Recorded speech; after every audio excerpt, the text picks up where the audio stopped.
Right. Quite often when I do this, there's a lot of glazed looks out there. She's maybe speaking a language I don't understand. So it's time to study. It's time, it's your chance. If I can remember the words. It goes like this.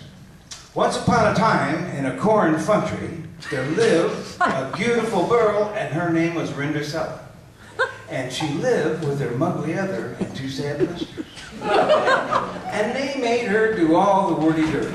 She had to clean the clindos and flub the scores, find the chops and channels. And in the same corn country there was a very hung and prancing man. Yeah. And he was going to have this big fancy fall. See, they invited all his friends from Rouse and Mound, especially the pitch people.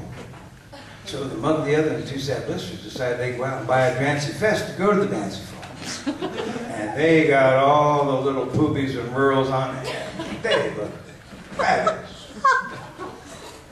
And finally the night of the fancy fall arrived.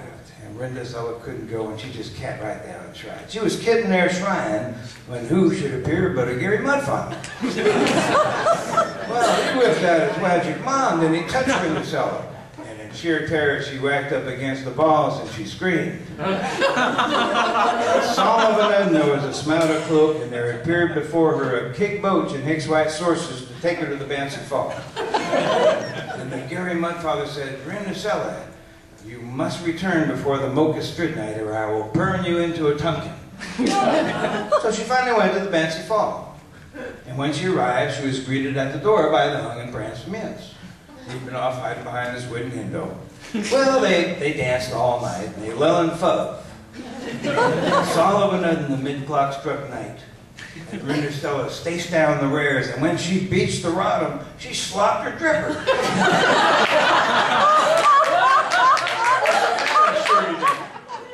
Well, the next morning, the hung and prancing mints decided he'd go out and try and find this beautiful girl who'd slopped her dripper. He finally came to Rindercella's house. He tried the slipper on the mug the other, but it fit and did. Then they tried it on the two sad blisters. Fit and did. Then he tried it on Rindercella, and it did. It was exactly the sight right.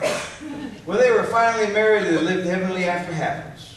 And the story of the more is, if you're a beautiful girl and you want to lull and fub with a hung and prancing mints, don't ever forget to slop your dripper.